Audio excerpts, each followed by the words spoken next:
Masih semangat bapak-bapak, ibu-ibu, akang teteh. Oke, kita lanjut ya untuk sesi diskusi dan tanya jawab. Mungkin saya batasi nih satu sesi dulu aja. Silahkan nih jika ada yang mau ditanyakan terkait dengan materi kita kali ini. Bagaimana nih selama ini Bapak Ibu survive gitu ya, khususnya untuk pemberitaan terkait jurnalistik, karena yang datang hari ini mungkin banyak sekali ya Pak ya media-media yang dari khusus nih membahas terkait dengan pemberitaan KPR FM, Nia Metro, TV One dan sebagainya. Silakan jika ada yang mau ditanyakan boleh. Oh, silakan Bapak sebutkan namanya dan dari mana. Bismillahirrahmanirrahim. Assalamualaikum warahmatullahi wabarakatuh. Waalaikumsalam. Saya Niko dari El Sinta. Terkesan tadi ya Pak Adi, jadi ingat Pak Adi sebelum ketua KPID. Lebih cocok jadi pengamat politik emang. Berapi-api begitu Pak. Baik, menarik karena ini pemilu Pak, tahun depan ya. Buat media tentu apa ya, setelah 2 tahun dihantam COVID gitu ya, berdarah-darah, bahkan darahnya sudah kering gitu ya. Mungkin mudah-mudahan jadi apa ya, 2 tahun kita berdarah-darah, semoga sih bisa jadi ini ya, iklan begitu ya, karena kita kan hidup dari iklan. Menarik yang disampaikan oleh Pak Rafael juga, kemudian Pak Adi tadi ya, tentang pemilik media begitu ya. Ya kalau kita mau jujur sih, sedikit atau banyak memang berpengaruh gitu ya terhadap keredaksian begitu ya. Buat redaksi yang tidak terpengaruh oleh ownernya, ya bersyukurlah sampai hari ini ya. Saya yakin itu ada. Ya, silakan diukur sendiri lah gitu ya.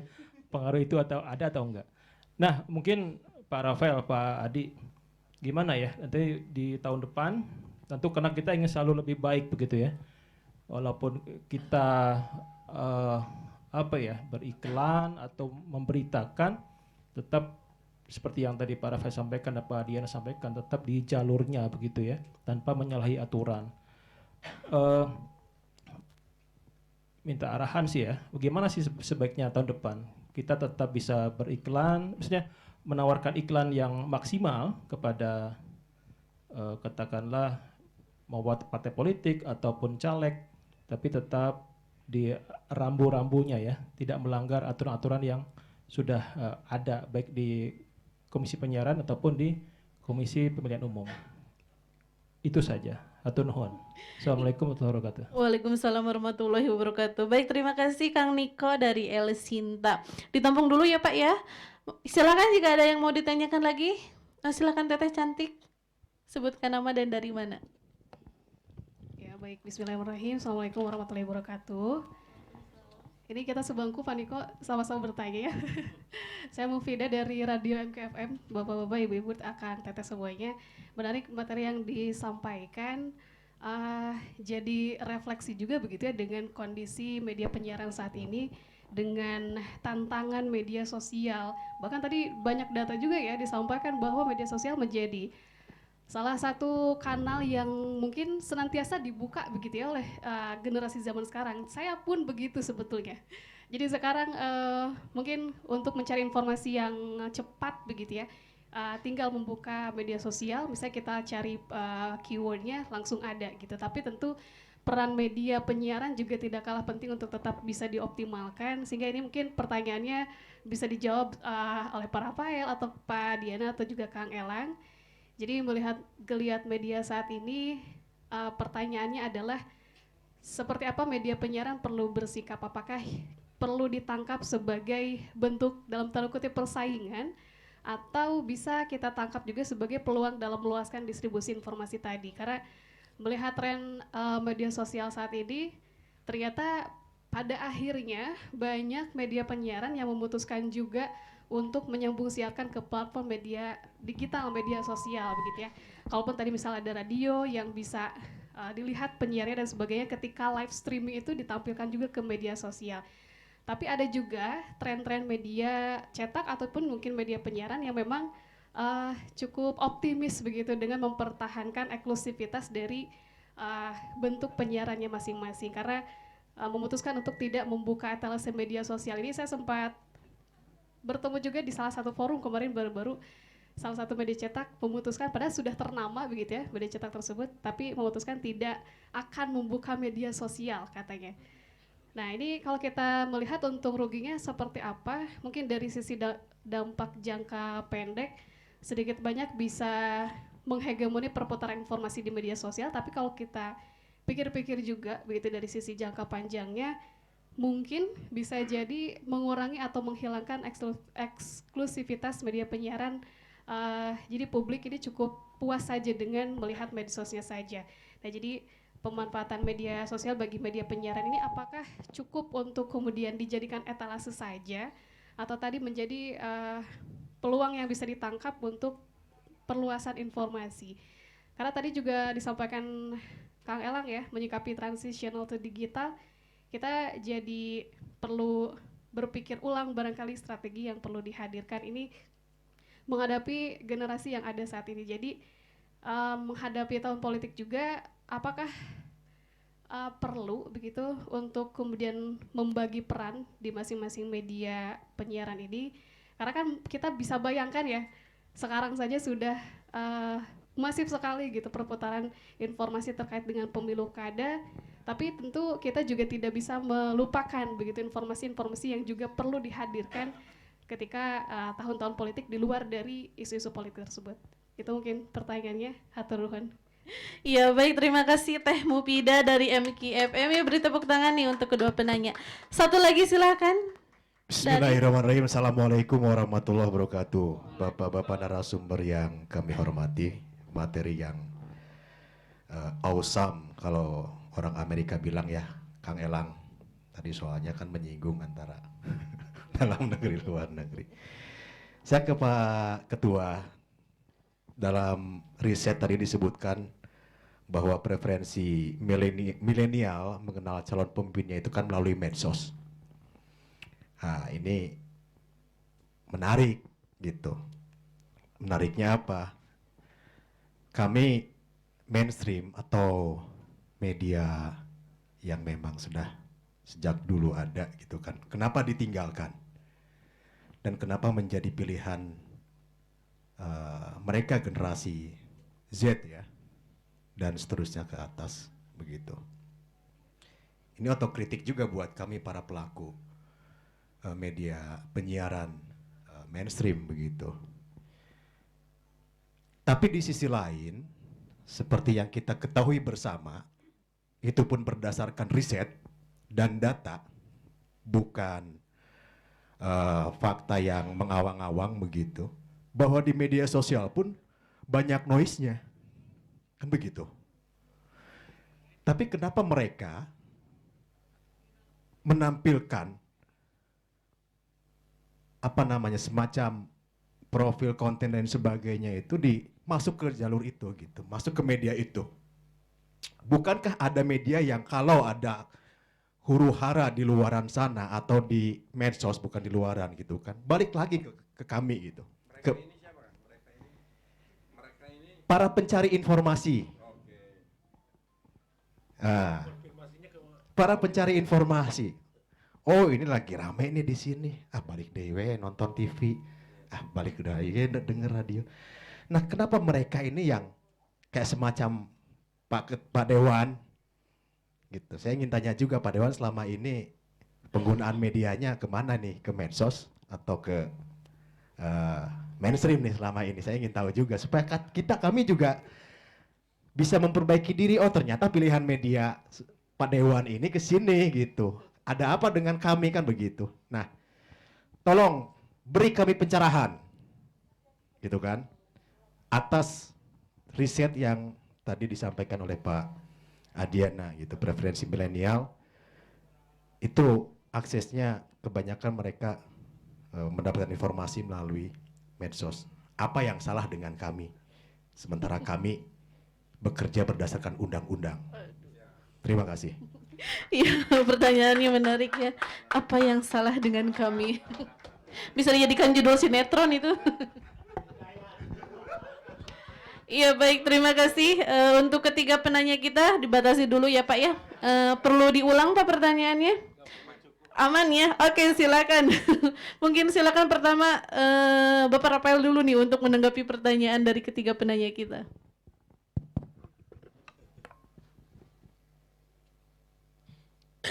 Ya, pertama dari Bang Niko soal kepemilikan memang apa ya, ini fenomena bagi saya ya, fenomena yang terjadi sekarang bahwa kepemilikan itu mempengaruhi konten siaran. Jadi ya ini tidak tutup mata menjadi rahasia umum mungkin ya. Ulang tahun partai tertentu hanya ada di TV ini gitu loh. Ini repotnya, padahal itu kan pakai frekuensi publik, frekuensi kita semua yang punya, bukan 1-2 orang. Gitu.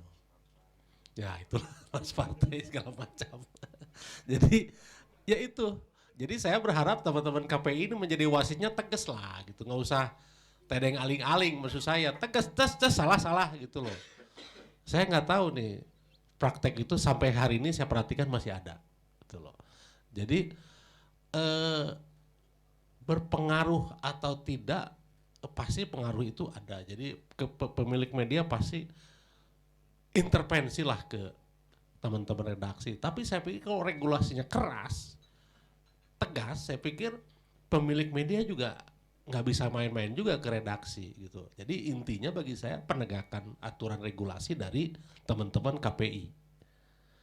Tetap, jadi saya pikir KPI harus menjadi garda terdepan lah supaya frekuensi publik ini dinikmati untuk publik, bukan untuk hanya segelintir yang pegang frekuensi gitu.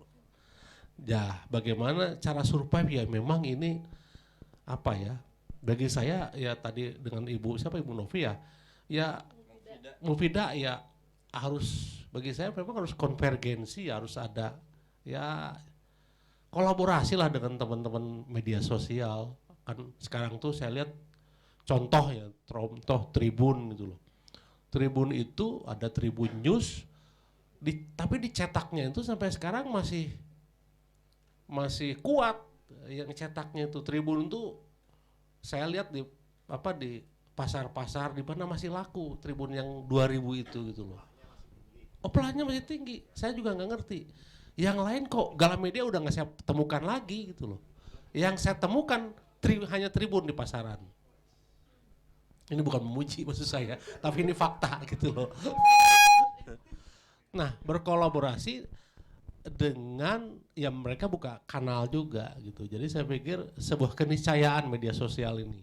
Jadi bagaimana bisa berkolaborasi. Nah, saya sendiri waktu COVID itu mendorong pemerintah Provinsi Jawa Barat untuk belanja iklan, saya bilang. Belanja iklan di media mainstream. Jadi termasuk kampanye soal penegakan prokes COVID waktu 2020, dan waktu itu yang saya tahu belanja iklannya cukup besar, tapi nggak tahu siapa saya nggak tahu. Tapi yang jelas kita dorong agar belanja iklan karena kita tahu kondisinya waktu itu hidup segan mati tak mau. Jadi yang bisa menyelamatkan ya saya pikir akselerasi dari pemerintah gitu loh, salah satunya ya. Nah, dalam konteks pemilu bagaimana sih supaya bisa menjaga, saya pikir yang pasti P3SP-nya harus dijalankan lah, itu rule-nya. Yang kedua memang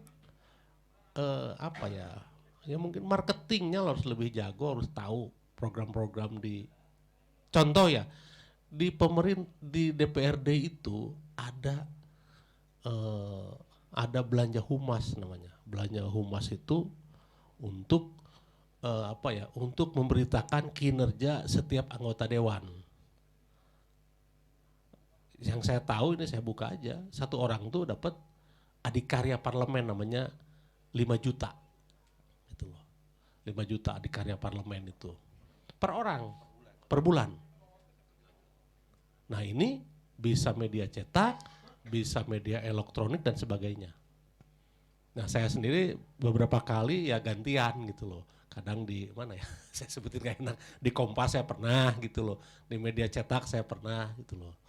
Jadi Dan itu memang bagi saya memang penting. Kenapa? Ya harus diberitakan informasi-informasi apa yang sudah dilakukan oleh pejabat publik yang memang dipilih oleh melalui election gitu, melalui pemilu itu ya harus diberitakan gitu. Dan saya pikir yang penting sepanjang dia objektif tidak masalah. Nah, saya melihat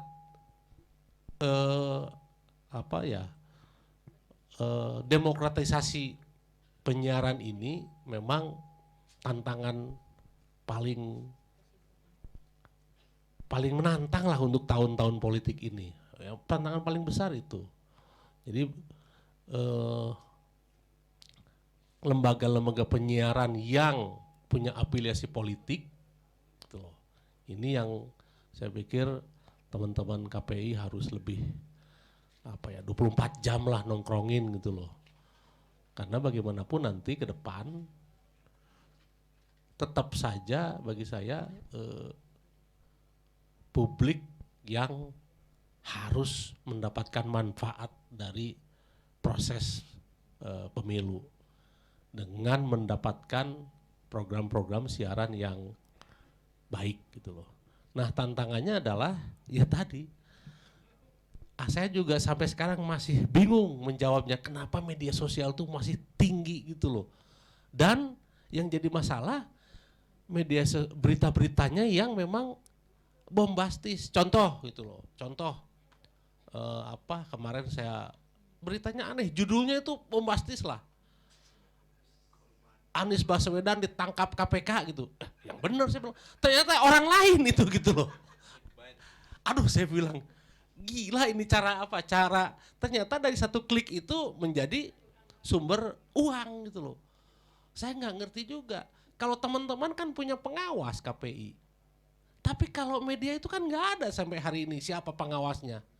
Menurut saya di media sosial itu masih hutan belantara gitu loh. Belum ada rule-nya, belum ada wasitnya gitu loh. Jadi bisa saja media sosial ini ya ini tadi kampanye untuk si A terus. Media sosial ini kampanye untuk si B terus gitu loh. Yang saya tahu ke depan memang ada rancangan undang-undang penyiaran ya yang salah satunya mengatur sosial media gitu loh. Mudah-mudahan ini kasihan teman-teman yang mainstream gitu loh. Diawasin terus kan ya. Tidak punya akhirnya kreativitasnya tanda kutip lah kreativitasnya dibatasin. Sementara yang ini nggak ada wasitnya gitu. Bablas-bablas saja mau apapun tidak ada aturannya gitu loh. Nah, saya pikir memang ini menjadi tanggung jawab pemerintah ya supaya merevisi ini. Bagi saya memang ini media sosial ini ya sama itu bisa menjadi racun tapi bisa menjadi bisa menjadi berita baik. Saya melihat memang ada pengaruh keterbelahan segregasi di masyarakat oleh media sosial. Suka atau tidak suka saya nggak ngerti lah. Mungkin harus ada penelitian lebih detail. Tapi perasaan saya menyatakan bahwa pengaruh itu ada luar biasa. Saya ini banyak kehilangan teman gara-gara media sosial. Iya, waktu pemilu tuh banyak kehilangan teman. Jadi kuncinya juga salah satunya literasi yang kuat. Literasi yang kuat. Contoh ini, waktu 2014 saja, 2019 kemarin 2019. Saya kehilangan teman SMA. Waktu kampanye. Wah, gila isu Cina segala macam itu. 1 juta warga Cina tiba di Batam katanya. Saya telepon, mana yang ngerti tuh penduduk Batam kan 200.000 kumacarana cek urang teh. Gimana coba? Mana pendukung Cina malah marah ke urang. Oh, saya bilang. Tapi itu nyebar gitu loh, berita-berita yang begitu nyebar di media sosial. Dan itu saya juga bingung gitu loh.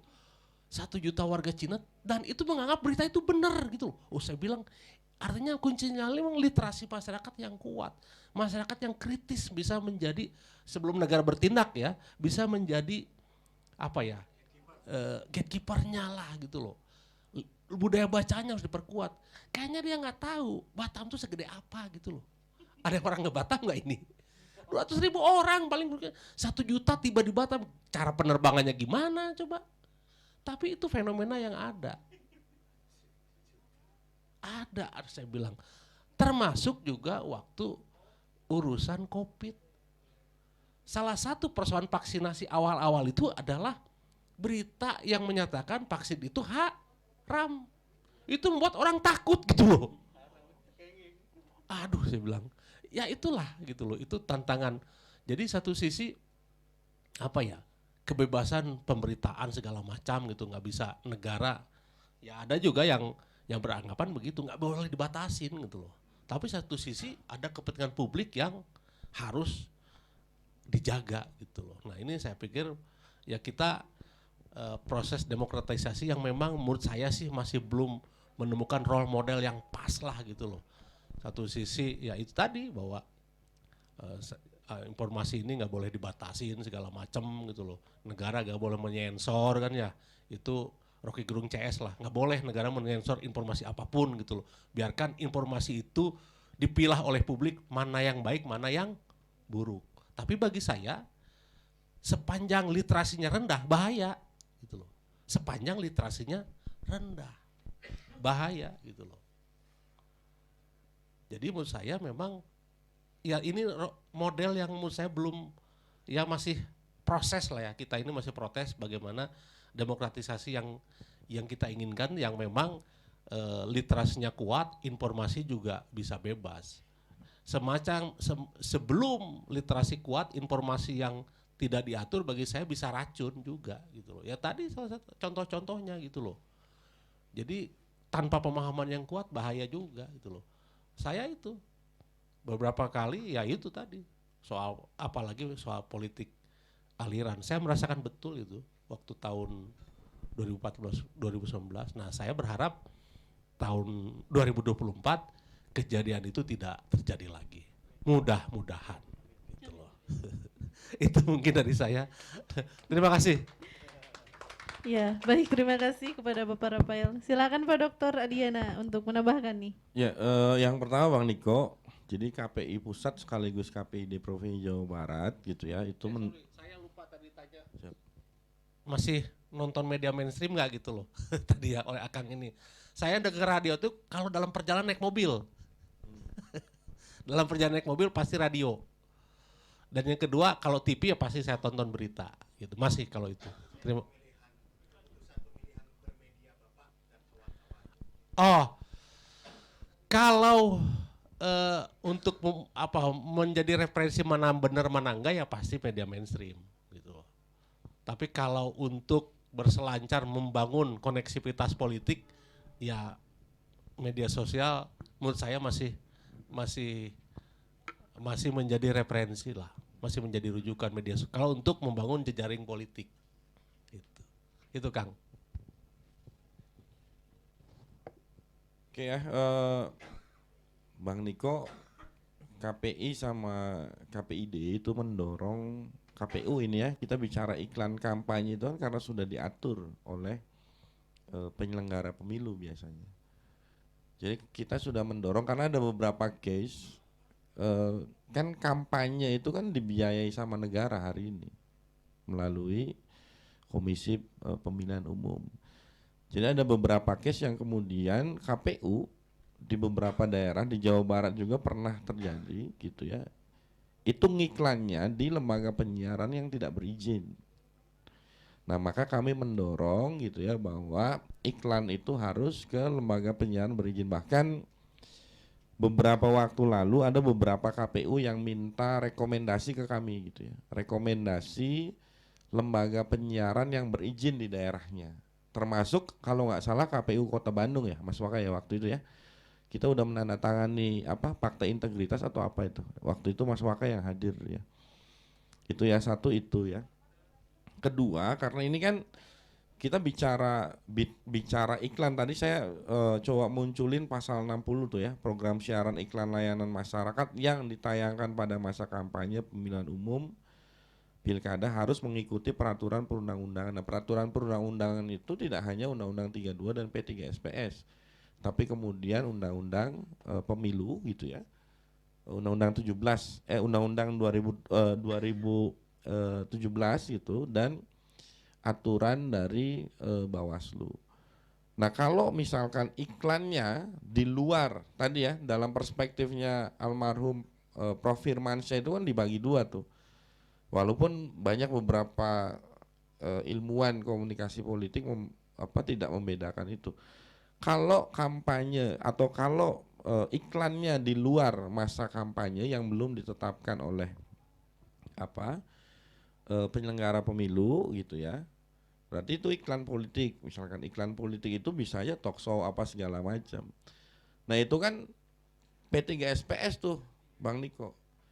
Jadi belum masuk pada ranah kampanye sesungguhnya. Yang kita lihat, yang penting kan jangan ada sarah kan gitu ya. Jangan coba munculkan suku, agama, ras dan antar golongan gitu ya. Membenci negara ini apa segala macam. Ya itu Bang Niko. Lalu permasalahan-permasalahan yang berkaitan dengan regulasi sih sebenarnya ya, yang kemudian harus coba dilihat. Tapi kami sudah berupaya bahwa iklan-iklan yang kemudian dilakukan oleh penyelenggara pemilu gitu, itu di lembaga penyiaran yang berizin, kurang lebih seperti itu Bang Niko. Yang kedua, Teh Mufida ya dari MKFM ini bicaranya pada konteks media sosial, nyambung lah sama Kang Aldi gitu ya. Jadi konvergensi itu tidak mungkin tidak dilakukan deh gitu ya.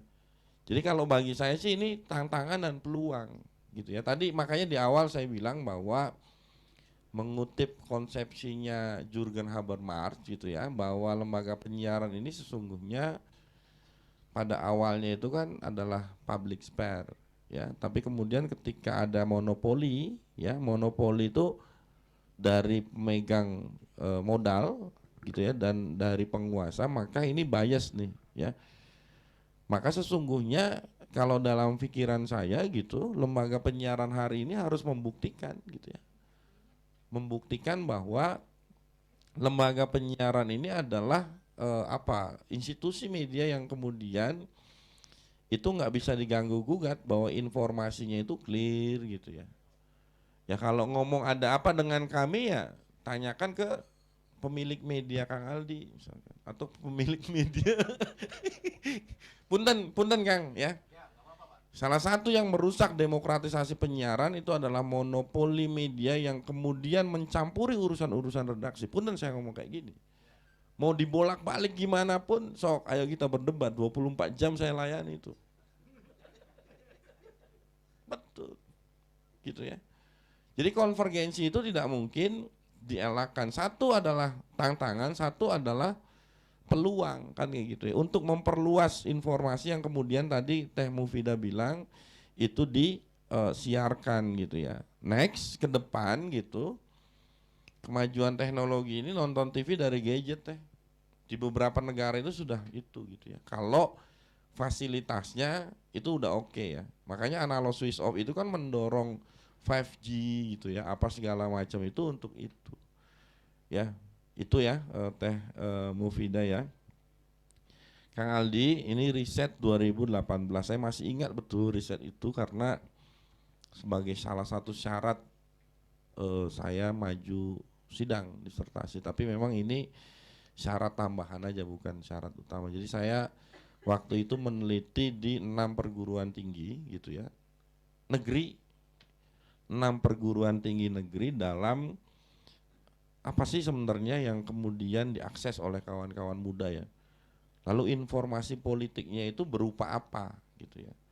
Kenapa kemudian mengakses media tersebut. Nah ini relate dengan apa yang kemudian dilakukan, riset yang dilakukan oleh IDN Institute gitu ya. Jadi ada kalau searching IDN Institute itu perilaku ya pemilih generasi milenial itu ada tuh di Google gitu ya. Yang pertama jawabannya mudah diakses.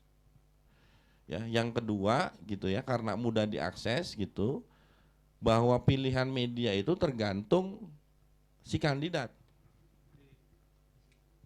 Maksudnya si kandidat itu, misal contoh ya, ini punten ya, karena ini disertasi saya tentang pilgub gitu.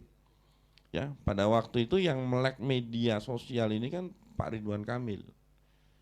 Dan memang pada waktu itu gitu ya, popularitas elektabilitasnya gitu di media sosial tidak hanya di Jawa Barat, se-Indonesia diteropong gitu ya. Salah satu lembaga di Yogyakarta itu yang pertama itu Pak Ridwan Kamil. Yang pertama itu gitu ya Kang Aldi ya. Tapi catatannya Kang Aldi, itu informasi itu bukan informasi yang kemudian diakui yes, oke benar gitu. Ya, maksudnya yes benar itu dia melihat informasi itu pada portal pribadi, bukan pada portal yang lain, Kang Aldi. Ya, anak-anak muda itu hasil risetnya itu. Nah sehingga pada konteks orientasi politiknya, ya anak-anak muda ini kebanyakan psikologis dan antropologis, memilih orang karena sekilas tuh ngelihatnya. Psikologis itu ngelihatnya gagah, ganteng, cantik, putih, berwibawa. Nah itu psikologis tuh. Kalau dalam kajian perilaku pemilih ya. Nah sehingga saya sih berpandangan bahwa hari ini gitu ya, tinggal kita aja membuktikan itu, membuktikan bahwa hasil riset yang kemudian dikeluarkan oleh Kata Data dan Kementerian Komunikasi dan Informatika 47% walaupun ada penurunan Kang.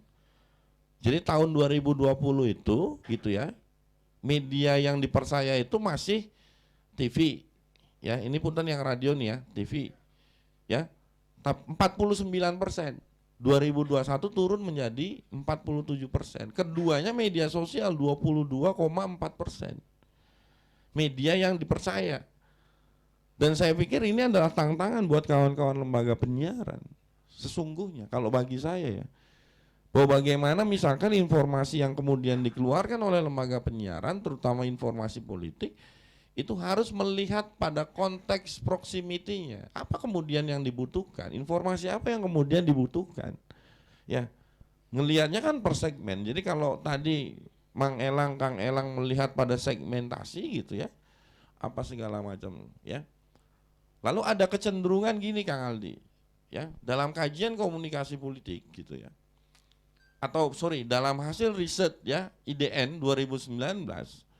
Anak-anak muda ini mudah-mudahan menjadi pembelajaran buat kawan-kawan lembaga penyiaran ketika memunculkan program atau informasi. Itu udah nggak mau nonton, baca berita yang serius-serius. Kayak gini itu nggak mau. Dianggapnya rumit. Ya, maka dalam kajian-kajian komunikasi politik di Eropa, ya itu bidang kajian saya, ya. Pemberian informasi politik dalam bentuk prospektif policy choice itu dalam bingkai diwarnai dengan joke, komedi. Jadi tidak serius Pak Rafael. Itu yang diminati sama anak-anak muda. Kayak gini-gini lari mereka. Serius betul katanya. Nah, apalagi ketua KPID yang ngomong katanya, serius betul itu. Itu Kang Aldi. Jadi ada dua hal ya, ada beberapa 3 hal lah ya. Satu, mudah diakses gitu ya, tapi kemudian belum firm gitu ya. Informasi itu dipercaya dan lihatnya pada portal personal ya. Lalu hari ini media lembaga penyiaran juga masih tetap dipercaya gitu. Dan yang ketiga, ini create isu gitu ya, maksudnya create informasi politiknya itu tidak serius. Pendekatannya ini masalah kreativitas kawan-kawan sesungguhnya gitu. Nah itu sama kedekatan kebutuhan informasinya saya pikir. Karena yang tadi riset yang terakhir dengan Vkom Universitas Padjadjaran Kang, itu kita kan memotret program apa gitu ya di lembaga penyiaran lokal yang sering masih ditonton. Ternyata masih news. Dan saya pikir gini kan, Setiap lembaga penyiaran ini kan punya apa? Segmentasi ya. Jadi apa? Ya, segmentasi itu kan nanti masuknya ke format program kan atau program. Nah ini kan harus dipertahankan juga. Jadi nggak mungkin juga kawan-kawan lembaga penyiaran menyasar semua segmentasi. Kan harus spesifik kalau saya belajar tentang segmentasi media gitu ya. Apalagi masalah marketing apa segala macam. Kayak gitu Kang Aldi. Ini masukan juga buat Pak Rafael ya. Pak Rafael ini kan dari partai. Tadi ngomong KPI harus tegas. Pak Rafael tolong dong colek tuh kawan-kawan Pak Rafael yang satu partai di Komisi 1 DPR RI untuk ngawal revisi Undang-Undang 32 supaya keras undang-undang itu. Kan gitu. Kalau kita itu kan menjalankan regulasi. Jadi Pak Rafael yang kemudian harus bisik-bisik. Nah, gitu supaya cepat revisi Undang-Undang 32 dan harus keras. Kan gitu ya. Kalau kita kan tegak lurusnya pada regulasi Pak Rafael. gitu Kang Adi, Kang Bang Niko, Teh Mufidah, mudah-mudahan bisa menjawab apa yang kemudian menjadi kegelisahan kawan-kawan yang hari ini. Ya saya pikir kita juga masih banyak kegambangan apa segala macam. Cuman saya harus jujur ya, bahwa Undang-Undang 32 tahun 2002 ini gitu, undang-undang yang kemudian masih banyak pasal karetnya Pak Rafael.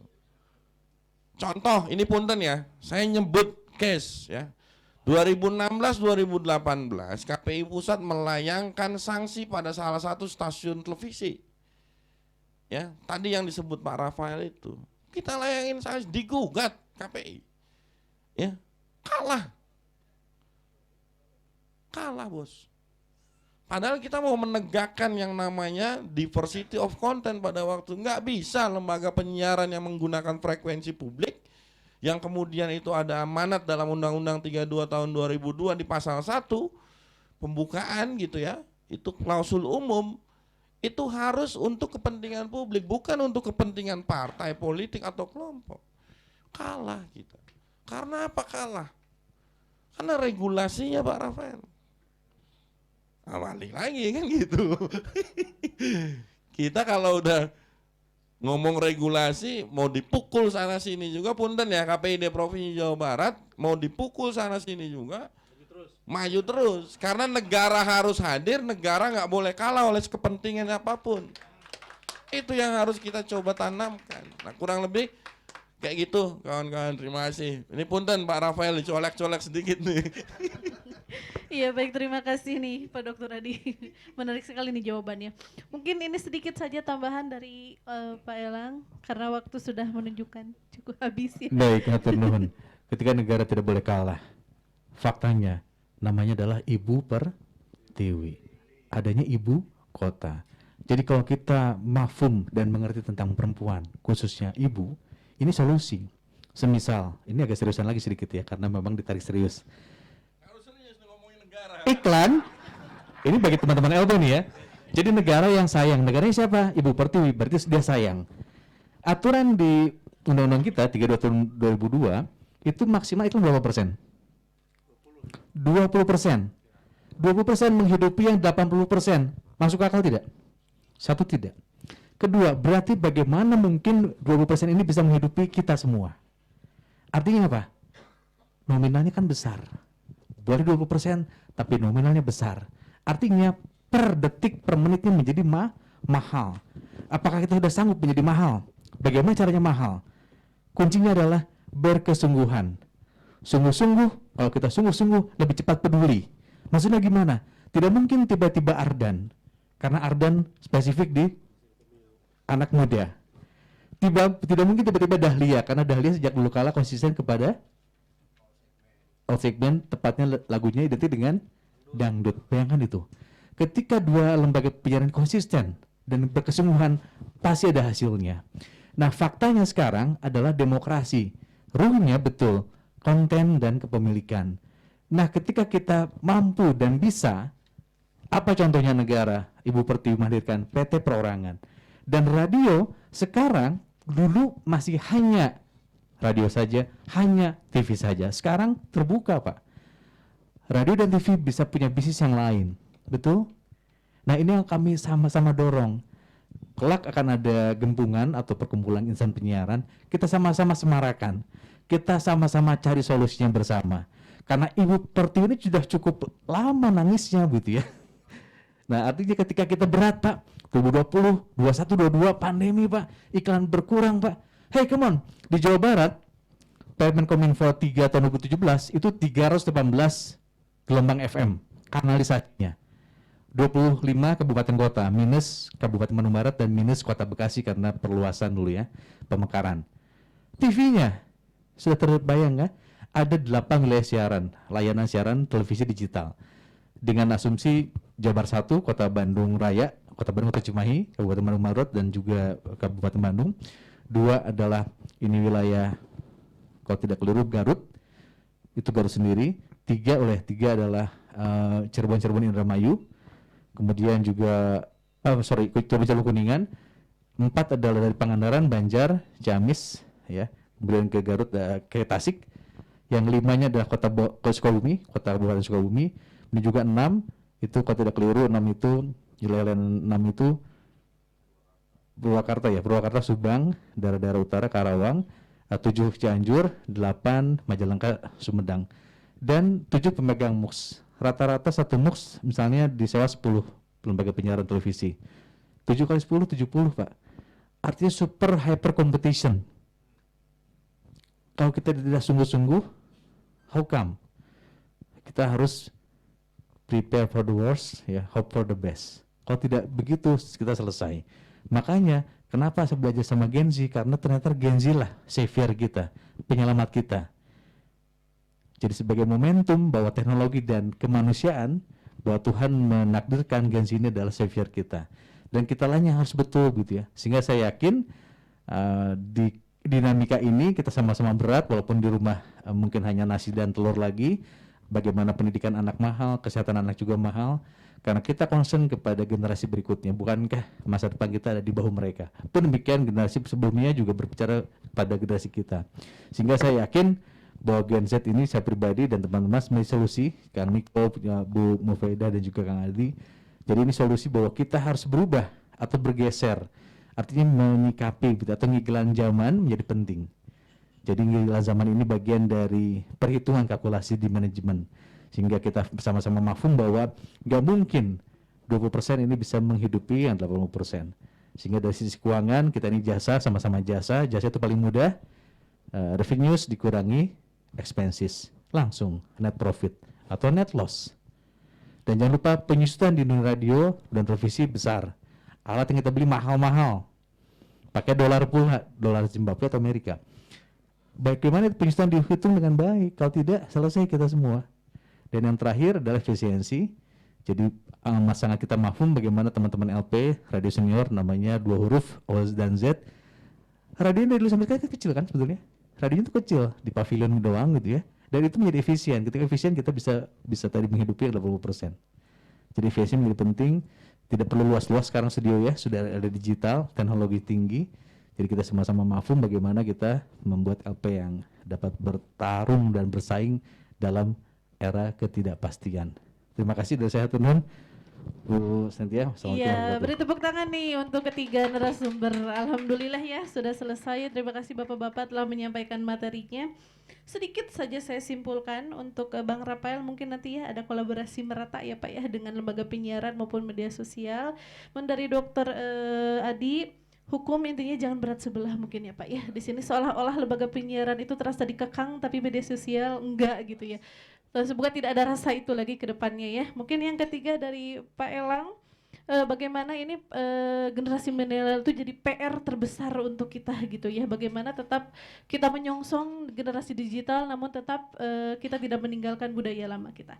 Baik, untuk sesi satu. Sebentar ya, iya. untuk menjawab tadi, kenapa kemudian 1 April 2022 Harsiarnas kita ngangkat isu penyiaran berkeadilan? Karena kita memperhatikan betul kawan-kawan lembaga penyiaran yang kemudian diatur sama regulasi, sedangkan yang berbasis OTT tidak. Nah ini yang harus kita angkat sama-sama saya pikir. Jadi kalau yang menyuarakannya hanya KPID Jawa Barat, Kan kekuatannya sedikit. Kalau didorong 437 lembaga penyiaran berkeadilan ini kan bisa, saya pikir masuk ke salah satu klausul revisi Undang-Undang 32 tahun 2002. Mungkin itu teknik. Iya baik, terima kasih. Mungkin saya tutup, sekali lagi saya ucapkan terima kasih kepada Bapak-Bapak. Saya tutup untuk sesi 1, kembalikan kepada Ibu MC. Akhirul kalam, Assalamualaikum warahmatullahi wabarakatuh. Waalaikumsalam. Kita beri aplaus dulu yang meriah. Terima kasih Ibu narasumber dan Ibu moderator dan 3 narasumber luar biasa ini. Jadi intinya apa Bapak Ibu, negara tidak boleh kah? Oh, iya gitu. Baik Bapak Ibu sekalian, waktu Isoma sudah tiba, tapi sebelumnya saya ingin menghimbau Bapak Ibu sekalian untuk ikut menandatangani deklarasi komitmen penyiaran damai yang telah dibuat oleh KPID, Diskominfo dan Komisi 1 Provinsi Jawa Barat yang ada di spanduk dekat meja registrasi. Tujuannya untuk apa? Untuk menciptakan pemilu yang kondusif dan riang gembira dengan kontribusi lembaga penyiaran yang mudah-mudahan bisa memberi pesan-pesan yang mempersatukan dan menyejukkan. Seperti itu Bapak Ibu. Ya. Jika sudah menandatangani nanti dibantu oleh panitia, Bapak Ibu bisa istirahat sholat makan. Untuk makan di restoran Pakuan dan sholat di lantai 3, bisa naik lift di sebelah kanan. Dan kita akan bertemu lagi di sesi yang kedua dengan narasumber yang tak kalah luar biasa. Seperti itu. Kami persilahkan Bapak Ibu sekalian untuk menandatangani deklarasi. Terima kasih.